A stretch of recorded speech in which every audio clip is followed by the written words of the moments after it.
રાજાની માને દાદા કરીને જય શ્રી કૃષ્ણ વેવાણ. કન્યાની માને પણ જય હનુમાન દાદા. તમને પણ દાદા કરીને જય શ્રી કૃષ્ણ વેવાણ. જય શ્રી કૃષ્ણ વેવાણ.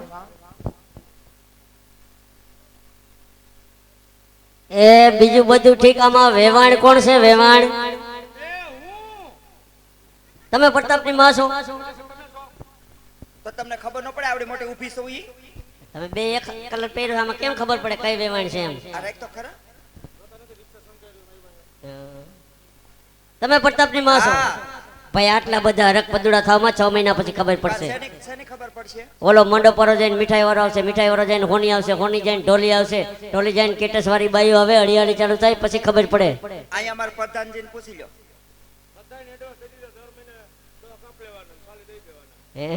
બધાય ને એ તમારું કામ સારું છે, વાંધો નહીં આવે. મંડપ મને કન્યા બદરાવો સાવધાન. હાલ હાલ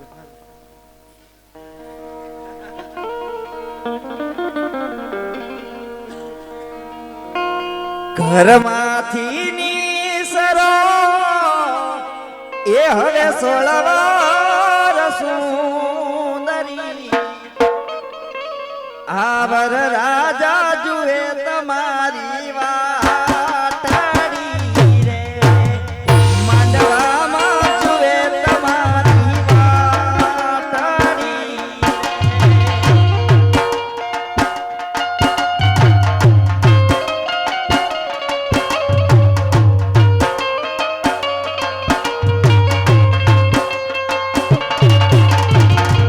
હોકે માયાવો એકલી વર રાજા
અહીંયા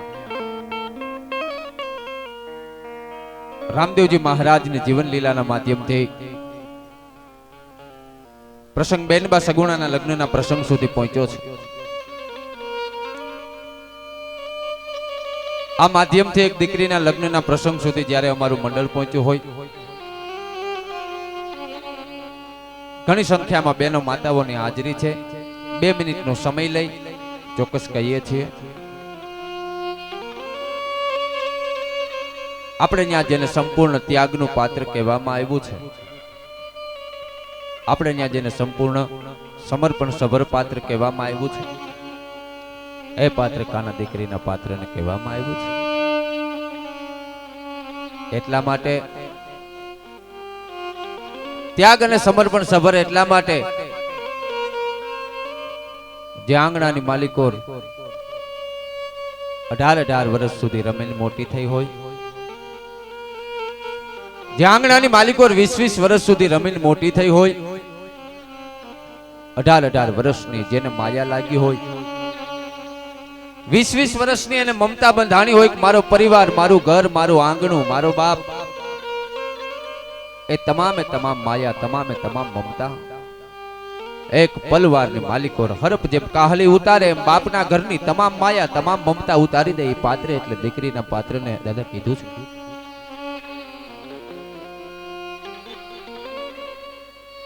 એવું પાત્ર એટલે બેનબા સગુણા.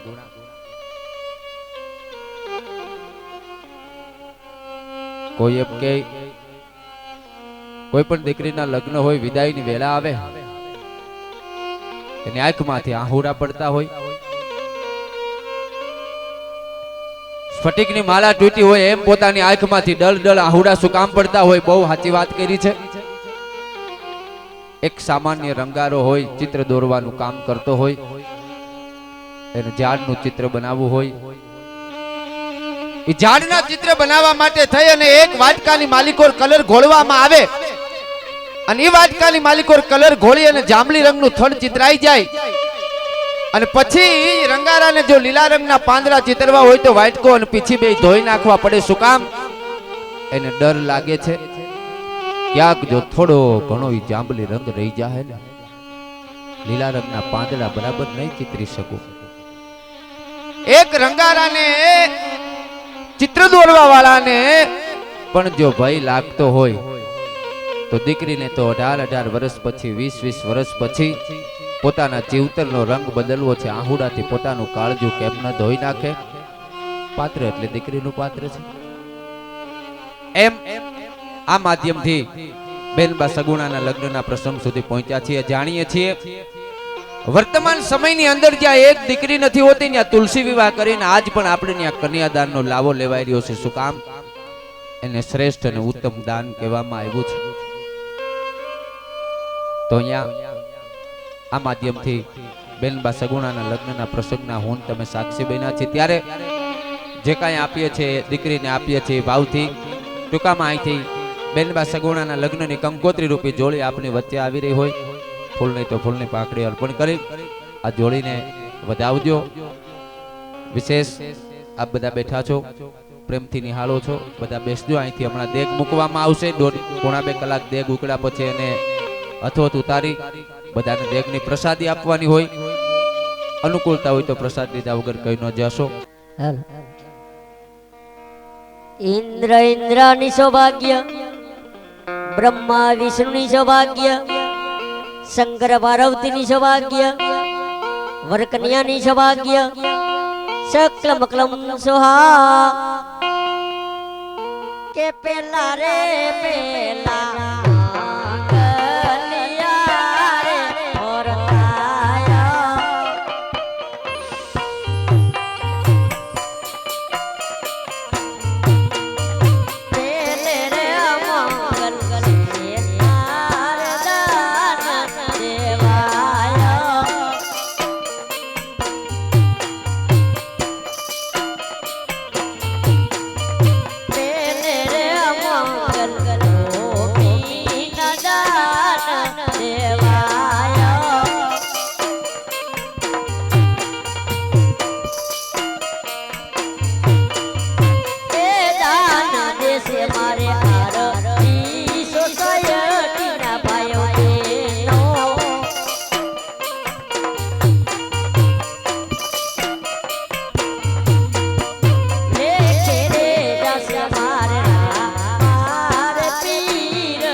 સાઈડ નમઃ પેલા મંગળી અંદર ભૂમિના દાન દેવાના હતા પેલા મંગળી અંદર જે દાન આવે તે ભૂમિ સમાન દાન ગણાશે કે બીજા રે બીજા માંગલિયા રે પરતાય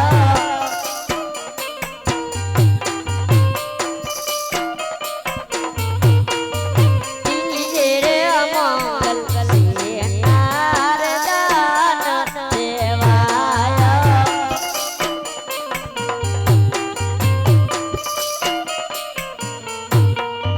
બીજે રે અમંગલ વસ્ત્રોના દાન દેવાય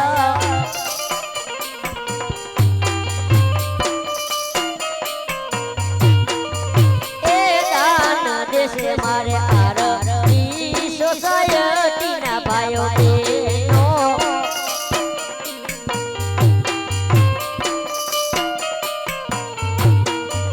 દેખે રે જાશે મારે મારે પીર નાથે